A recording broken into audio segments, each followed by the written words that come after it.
Shocking माहिती फक्त पुढे देतो. एक्स वरती ही पोस्ट ज्यावेळेस व्हायरल झाली, त्या व्हायरल झालेल्या पोस्टच्या खाली एकाने माहिती टाकली की ही त्या शाळेची पहिली घटना नाही. एक मुलगी आपल्या घरी आईला जाऊन हे सांगते की आई माझ्या शूच्या ठिकाणी मुंग्या चावतायत.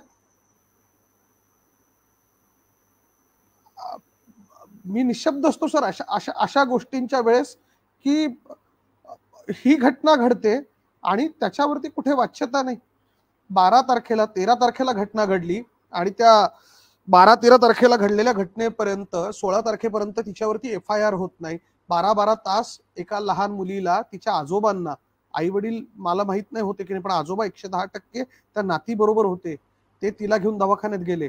प्रायव्हेटली त्यांनी पहिल्यांदा चेकअप केलं गेलं, त्याच्यानंतर FIR नोंदवली गेली. अशा पद्धतीचं वातावरण या महाराष्ट्रामध्ये सर लहान चिमुरड्यांच्या बाबतीत. 3 वर्ष 8 महिने हे वय नसतं सर या सगळ्या गोष्टींचं. मला 2 मुली आहेत, त्यामुळे हे ते वय नाही सर. आणि हे घडल्यानंतर कालची तारीख होती 19. 17 तारखेला त्याला कोर्टासमोर हजर केलं, त्याला 4 दिवसांची पोलीस कस्टडी झाली. 19 तारखेपर्यंत कुठल्याही माध्यमामध्ये कुठेही एक साधी ओळ, एक साधी चिठोरी, एक शब्द काही येत नाही असल्या घटनेचा.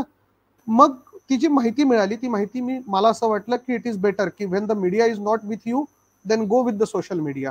मग मी त्याला सोशल मीडियामध्ये त्या सगळ्या प्रकरणाला घेऊन गेलो. आमचे जिल्हा प्रमुख होते अल्पेश भोईर, त्यांनी इमिजिएटली त्यामध्ये तातडीनं आम्हाला हे सांगितलं की आपण त्यांना काय जी कायदेशीर मदत आहे ती आपल्याला प्रोव्हाइड करता येते का, आपण ह्याचा प्रयत्न करू. आम्ही ती पण घोषणा करून टाकली की आम्ही ते आमच्या पक्षाच्या वतीने फ्री ऑफ कॉस्ट करू. पण दुर्दैव ह्याचं आहे सर, 12-12 तास पालकांना बसवलं जातं, अशा पद्धतीचा गुन्हा नोंदवला जातो आणि सगळ्यात महत्वाचं हे प्रकरण बाहेर येऊ नये म्हणून सगळ्या पद्धतीचे प्रयत्न केले जातात. एक फक्त शॉकिंग माहिती फक्त पुढे देतो.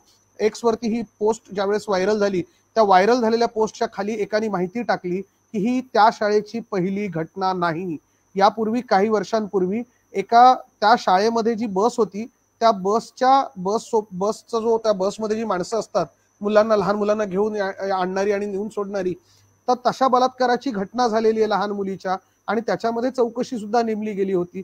एवढं झाल्यानंतर शाळेचं प्रशासन जर अशा पद्धतीने, मी आता नाव घेत नाही एका पालकांचं, पण आता जर कोणी ट्विटरवरती थोड्या वेळापूर्वी स्पेसमध्ये असेल तर त्यांनी ऐकलं असेल, बदलापूरच्या एका त्या शाळेतले एक पालक तिथे सांगत होते की 15 ऑगस्ट त्या दिवशी झेंडावंदनाला ट्रस्टी येतील म्हणून हे सगळे पालक तिथे गेले आणि त्यांनी ट्रस्टींना सांगितलं की ही घटना आहे, अशी आहे, आपण कारवाई करा. ही 15 ऑगस्टची गोष्ट सांगतोय सर मी. 12 ऑगस्टला घडलेल्या घटनेचं पालक गेले आणि पालकांनी सांगितलं की ह्याच्यावरती काहीतरी कारवाई करायची आहे. तर ट्रस्टींचं वाक्य इतकं निर्लज्जपणाचा कळस होतं. ते असं म्हणाले की तुमच्या मुलींना आमच्या शाळेत सुरक्षित वाटत नसेल तर TC घेऊन जा.